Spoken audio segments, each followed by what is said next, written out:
Halo guys, ketemu lagi sama saya Lenur Afifa. Di sini saya akan nge-review video ini. The biggest fraud in history, Enron. Enron pernah menjadi perusahaan terbesar ketujuh di Amerika Serikat. Runtuhnya Enron yang memiliki aset lebih dari 60 miliar dolar melibatkan salah satu pengajuan kebangkrutan terbesar dalam sejarah Amerika Serikat. Enron didirikan oleh Kenneth Lay dalam merger dua perusahaan transisi gas alam, Houston Natural Gas Corporation dan Internord. Perusahaan hasil merger HNG Internord berganti nama menjadi Enron. Lay ditunjukkan sebagai ketua dan CEO Enron.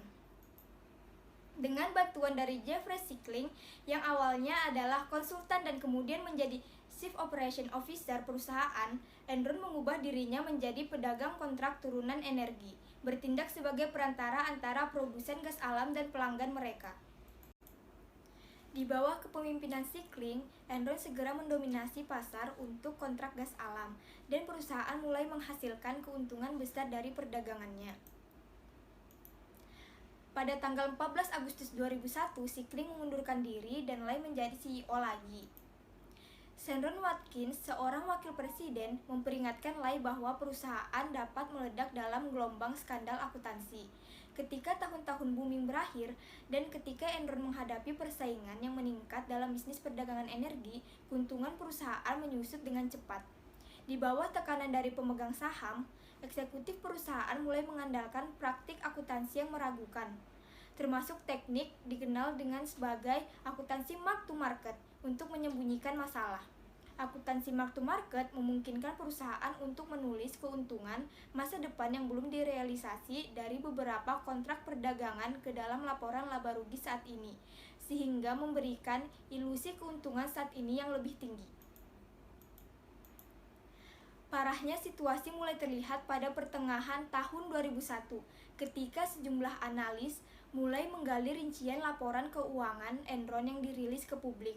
Investigasi internal dimulai setelah memorandum dari Wakil Presiden perusahaan dan segera Securities and Exchange Commission atau SEC menyelidiki transaksi antara Enron dan SPE Fastow. Ketika rincian kecurangan akuntansi muncul, harga saham perusahaan anjlok dari $90 per tahun saham pada pertengahan 2000 menjadi kurang dari $1 pada akhir November 2001. Lay dan Sickling mundurkan diri, dan Fastow dipecat 2 hari setelah investigasi SEC dimulai. Arthur Andersen LLP, kantor akuntan yang menangani audit Enron, mengungkapkan bahwa karyawannya telah menghancurkan dokumen perusahaan. Sickling didakwa dengan 35 tuduhan penipuan dan perdagangan orang dalam. Dia mengaku tidak bersalah. Lay didakwa dengan konspirasi penipuan sekuritas, penipuan kawat, penipuan bank, dan membuat pernyataan palsu. Selama dakwaan, keesokan harinya, dia mengaku tidak bersalah atas semua 11 dakwaan dan bebas dengan obligasi $500.000 tanpa jaminan. Sickling dan Lay dihukum karena konspirasi dan penipuan. Lay meninggal karena serangan jantung saat menunggu hukuman. Seorang hakim federal mengurangi hukuman Sickling lebih dari 10 tahun sebagai gantinya.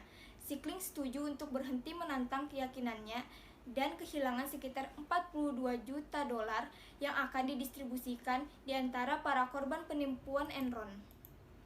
SEC mengumumkan bahwa mereka telah memperoleh penilaian ringkasan terhadap Sickling, secara permanen melarang dia untuk melayani sebagai pejabat atau direktur perusahaan publik.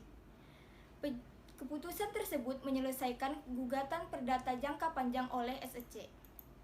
Sickling dibebaskan setelah menjalani lebih dari 12 tahun di penjara federal.